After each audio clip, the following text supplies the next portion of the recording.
Hey everyone, super TET की तैयारी करने वाले सभी एस्पेरेंट्स का मेरे इस ब्लॉग में बहुत बहुत ज़्यादा स्वागत है। और लास्ट वीडियो के इतने सारे कमेंट्स आए मेरे पास कि मेरे को लगा कि ये वीडियो मुझे ज़रूर बनाना चाहिए। लास्ट वीडियो में मैंने आपको बताया था कि 1 अगस्त से आप अपने टाइम टेबल को इस तरीके से मैनेज करिए, राइट। 1 अगस्त से मैंने आपको क्यों बोला था कि आप ईजी से सब्जेक्ट को पढ़ना, एंड 1 अगस्त से जो आप टाइम टेबल बनाने वाले हो, जो मैंने आपको स्पेशली बताया था कि आपको इस तरीके से पढ़ना, उसमें मैंने क्यों आपको बोला कि आप ईजी सब्जेक्ट्स को लो। जैसे हमारे सुपर टेट में 14 सब्जेक्ट हैं और 14 सब्जेक्ट में से मैंने आपको कुछ सिलेक्टेड सब्जेक्ट बताए थे लास्ट वीडियो में, और बोला था मैंने कि आपको ईजी सब्जेक्ट पर फोकस करना है। सो आपको पता होगा कि हमें वो ईजी सब्जेक्ट क्यों पढ़ना है, क्योंकि जो अगस्त मंथ है 31 डेज़ का जो हमारा अगस्त है, इसमें हमारे काफ़ी सारे फेस्टिवल्स हैं और फेस्टिवल की वजह से हमारे ये बोलो कि उतनी रेगुलर पढ़ाई नहीं हो पाएगी, बट 25 डेज़ हमारी ईजिली स्टडी हो जाएगी। और 5 से 6 डेज़ को तो मैं वैसे भी माइनस कर रही हूँ, क्योंकि मुझे पता है कि फेस्टिवल की वजह से नहीं कर पाएंगी, जो मैरिड होंगी वो भी, जो अनमैरिड होंगी वो भी। ओके, अब मैं आज इस वीडियो में सिर्फ इतनी सी बात करने वाली हूँ कि आप डेली टारगेट को कैसे बनाएंगे, और वो भी बिना कोचिंग के आप कैसे पढ़ोगे। और आपको एक चीज़ और बताने वाली हूँ कि आपको किस तरीके से नोट्स बनाने हैं। तो ये video specially for super TET के एस्पेरेंट्स के लिए है, और यदि वो ये ट्रिक अदर्स एग्जाम में भी फॉलो करें तो इट्स वेरी हेल्पफुल। और ये समझो कि हमें बिना कोचिंग के नोट्स कैसे बनाने। हमने कोई पेड सब्सक्रिप्शन नहीं लिया हुआ है, हमने किसी का बैच ज्वाइन नहीं किया, हमने कोई कोचिंग ज्वाइन नहीं की। अब हम कैसे नोट्स बनाएंगे? तो नोट्स बनाने का सबसे सिंपल सा तरीका, यूट्यूब पर बहुत सारी क्लासेस हैं, और मैंने आपको जो लास्ट वीडियो थी उसमें मैंने आपको बताया भी था कि आपको किस सब्जेक्ट को कहाँ से पढ़ना है। तो जब आप शुरू करते हो किसी सब्जेक्ट को पढ़ना, सबसे पहली चीज़ होती है कि सिलेबस के अकॉर्डिंग आपने टॉपिक निकाला। जैसे लाइक मैंने इंग्लिश का कोई टॉपिक निकाला, मैंने नाउन निकाला, और मुझे नाउन के ना नोट्स बनाने हैं। तो नोट्स मुझे को ऐसे बनाने हैं कि ये नोट्स मेरे फर्स्ट एंड लास्ट नोट्स हैं। आपने एक कहावत हमेशा सुनी होगी कि किसी किताब को इस तरीके से पढ़ो जैसे कि वो आखिरी किताब हो, और आप अपने मन में ये चीज़ सोच के चलो कि अब जो मैं पढ़ रही हूँ, जो मैं नोट्स बना रही हूँ, ये मेरे आखिरी नोट्स हैं, इसके बाद मुझे कोई नोट्स नहीं बनाने हैं, और ये सिलेक्शन नोट्स हैं, और ये मेरे बहुत हेल्प करेंगे आने वाले एग्जाम में भी। अब नोट्स को बनाना कैसे? जैसे हमने नाउन पढ़ा, और नाउन में हमने नाउन पढ़ा, तो नाउन को हम पढ़ेंगे, नाउन होता क्या है, फिर हम उसकी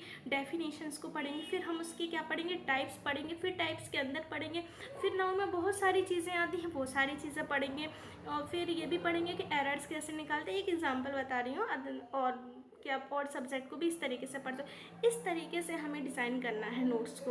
ओके, जैसे आपने मैथ्स को तो मैंने इस मंथ नहीं लिया, अगस्त मंथ में मैंने मैथ्स नहीं लिया, मैंने जीके जीएस भी नहीं लिया, और मैंने एक सब्जेक्ट और नहीं लिया, वो क्या है, मैथ्स नहीं लिया मैंने, जीके जीएस को भी नहीं लिया, और मैंने शायद एक सब्जेक्ट और नहीं लिया, वो क्या है मेरे को थोड़ा सा याद नहीं है, स्किप हो गया माइंड से।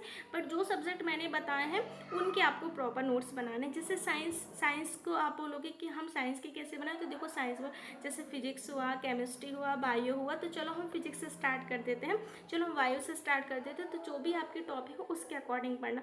फ्री क्लासेस बहुत सारी हैं यूट्यूब पर, बट आप पढ़ना वहाँ से जहाँ से आपको थ्योरेटिकल सारी चीज़ें मिले, ना कि आपको शॉर्टकट मिले। और फिर एक बहुत अच्छा तरीका ये भी है कि जो भी आप पढ़ोगे, जैसे जो भी टीचर आपका पढ़ा रहा है, एक बार उसको गूगल ज़रूर करना, एक बार उसको विकिपीडिया ज़रूर करना, जिससे आपको वो चैप्टर की पूरी समरी मिल जाए कि जो सच में टीचर ने पढ़ाया है वही सारी चीज़ है कि नहीं। ऐसा तो नहीं है कि वो सारी चीज़ें गायब हो। जैसे कि हमने हिंदी का इतिहास पढ़ा था, हिंदी के इतिहास में तो अलॉट ऑफ चीज़ें, और हिंदी आपका 20 मार्क्स का, तो एक बार उसको गूगल पे भी ज़रूर कर लेना। जो भी आपका चैप्टर हो सिलेबस में, उसको एक बार गूगल ज़रूर कर लेना, और पूरी समरी उसमें से निकालना। फिर आपको लगेगा कि हाँ, ये टीचर सही पढ़ा रहे हैं और ये पूरा ओवरऑल कंप्लीट करा रहे हैं। तो ये होता है कि आप इस तरीके से पढ़ना। और एक चीज़ और मेरी ध्यान रखना, जैसे आप कहीं से भी पढ़ो, देखो सबकी अपनी अपनी चॉइस होती है, हो सकता है बहुत सारे पेड बैच वाले स्टूडेंट्स भी देख रहे होंगे इस वीडियो को। तो देखो मैं एक चीज़ आपको बताना चाहती हूँ कि नोट्स हमेशा ऐसे बनाओ कि आपको बार बार फिर कभी नोट्स ना बनाना पड़े, क्योंकि आपने यूपी टेट में भी नोट्स बनाए हैं, तो आपने फिर ऐसे नोट्स नहीं बनाना कि हमें सुपर टेट में फिर बनाना पड़ जाए। और आपने यूपी टेट के यदि हिंदी के बहुत अच्छे से बनाए होंगे, यदि इंग्लिश के बनाओगे, तो इस सुपर टेट में इतना बनाने की ज़रूरत नहीं है, ऑलरेडी आपका कंप्लीट है। बट अब मैं जानती हूँ नहीं बनाए होंगे उतने अच्छे से, बट अब बनाओगे ना तो बहुत बेटर तरीके से बनाना, बहुत अच्छे से बनाना, कि हमें ये नोट्स हमारे ओवरऑल एग्ज़ाम में काम आ जाए। तो नोट्स बनाने से पहले जिस भी टीचर का पढ़ो उनको अच्छे से देखना, समरी देखना गूगल पर करके कि ये सारी चीज़ें उन्होंने हमें क्लैरिफाई की है या नहीं की, तब जाके आप क्वेश्चंस कर पाओगे। कभी कभी क्या होता है, टीचर्स पढ़ा तो देते हैं हमें, बट क्वेश्चंस वो पूछेंगे ना, वो समरी में होता ही नहीं है। वो हमें क्वेश्चंस भी समझ में नहीं आती। क्यों नहीं आती? क्योंकि हमने वो चीज़ें डिटेल में नहीं पढ़ी। तो जब भी उनका पढ़ो, थोड़ा सा एक बार गूगल करो, फिर जो आपको लग रहा है कि हमें ऐड ऑन करना चाहिए चीज़ों को, उनको नोट्स में ऐड ऑन करो। आई होप गाइस कि अब तो समझ में आ क्या होगा ना आपको। तो इस तरीके से आप नोट्स बनाओ सुपर टेट के, चाहे आप प्राइमरी हो या फिर जूनियर के हो, बट नोट्स आपको ऐसे ही बनाने हैं, थोड़ा सा दिमाग से, थोड़ा सा सोच समझ के नोट्स को बनाना। ओके, तो थैंक यू।